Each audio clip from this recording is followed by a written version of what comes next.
It's great to see you all today on Read Through the Word. It is March the 26th. One of the things that I remember growing up hearing my parents say is this phrase: because I'm older and I've lived longer. And, well, this is actually more than one phrase. I'm older. I've lived longer. I know more because I have more experience. Trust me. Trust me. I know. Listen to me. Right? Maybe you heard those same type of that same type of counsel. Maybe you listened better than perhaps I did. I was one that was very confident in my own abilities, if you want to put it that way. But today's lesson and the central person in today's lesson reminds me a lot of that. Caleb just tickles me when he says, I'm 85 years old and I'm as strong now as I ever was, basically is what he's saying. You know, I was there when Moses started this journey. I've seen it all, basically. I've done it all. And he said I was going to get my land. I want my land, and I can take them out. And don't you love his fervor? Don't you love his confidence? Don't you love just his oomph that he has? And oh my goodness, do I hope that I have oomph. There are elders in my life that I look at now and I think, goodness gracious, you can run circles around me. My mother-in-law is one of them. She's growing frailer, more and more frail in her older years, close to 90. But I'll tell you, up until probably maybe 6 or 7 years ago, she was walking 3 miles a day. I mean, this was a woman who milked cows before she went to school and had to walk 2 miles or a mile to get to the school bus. And I think it was 2 flour sacks made a dress, and she would have to pick the flour sacks off the truck to get the same print. She saw the stars through the ceiling and fed the chickens through the floor, right? So this is a woman who has lived and has had a lot to say and a lot to teach us. So we need to, no matter how old we are, all right? This is to the young folks that are listening today. And these are to the seasoned folks that are listening today to the lesson is we are never too old to learn something. Never too old to learn something from our elders. And for a lesson for another day, even those that are younger than us. But what Caleb did was declare who he was and his standing with God. He declared, for my part, he said, I wholeheartedly follow the Lord, my God. And just while I'm sitting here talking about today's lesson, it's hitting me how many times we have read the Lord your God, the Lord your God, the Lord your God. Even in Moses, when Moses is speaking. But Caleb says, I have wholeheartedly followed the Lord my God.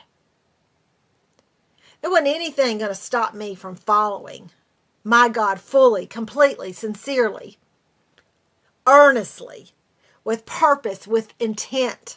That is who I was going to follow. I'm going to follow my God, and that's how I followed him. And that's what has brought me here today. So I wanted us to just take a bird's eye view of Caleb's life.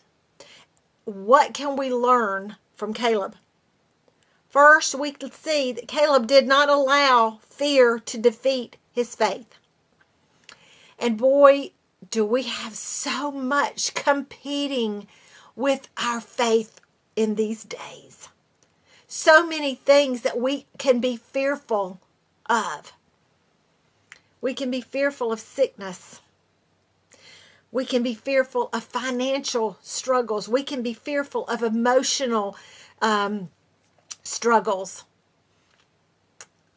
Our jobs. We can live in fear of somebody coming into our homes and invading our homes and our property. Oh, we can live in fear.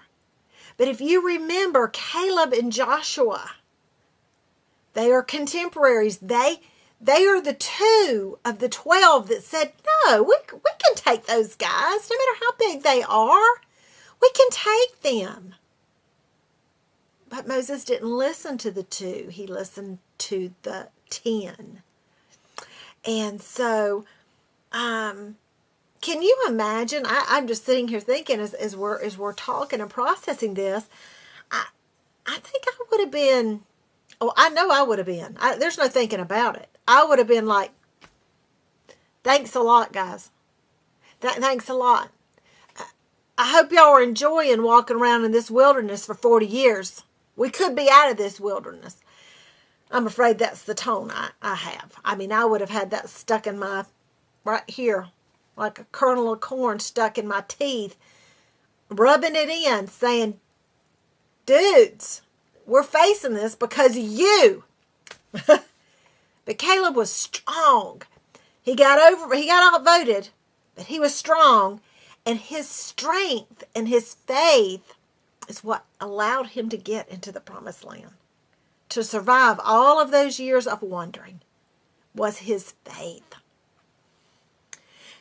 Caleb also, he did not allow his age or use his age as an excuse to put his fear in cruise control. You know, it's so easy to go, I'm doing it. My babies are out of the nursery age, so I don't have to stay in the nursery anymore. Or I don't have children in the children's department, so I don't need to serve. You hear what I'm saying? I'm too old to XYZ. I've served my time in XYZ. I've done that. Been there, done that. It's my time. It's my time to sit back and enjoy the fruits of the labors that I have poured into this church or into this community already. We never age out of serving the Lord wholeheartedly and following Him wholeheartedly, ever. If we're still here, there's a reason. And we need to be asking the Lord, what is it that you want me to do? I've still got time left on this side of the Jordan. What is it that you want me to do? Lastly, Caleb did not permit, oh my goodness. Oh, I love when the Holy Spirit wrote this down. Caleb didn't permit the Lord's discipline to keep him from continued faithfulness. Ouch. How many of you, and I may be the only one, when I say this, most of the time I'm preaching to myself because I'm sure no one else has done this,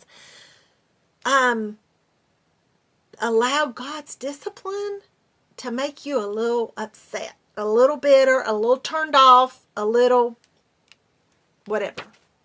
I'm just not going to talk to you today, Lord, or tomorrow, or for a while, because I'm mad at you. Right?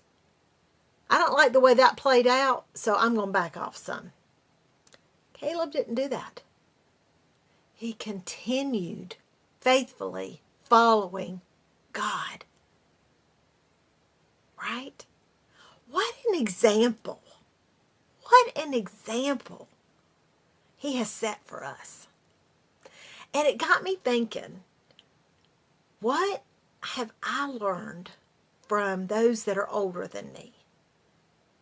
Those that have walked faithfully.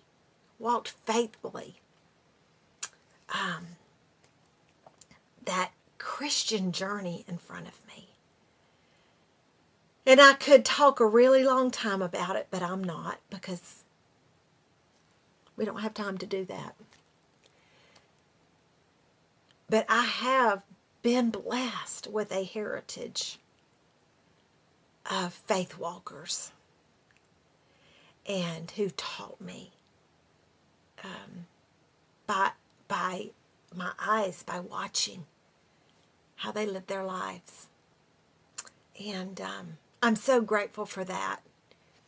And I just want to say, the Holy Spirit's pricking my heart to the one that might be listening that says, I didn't have anybody like that.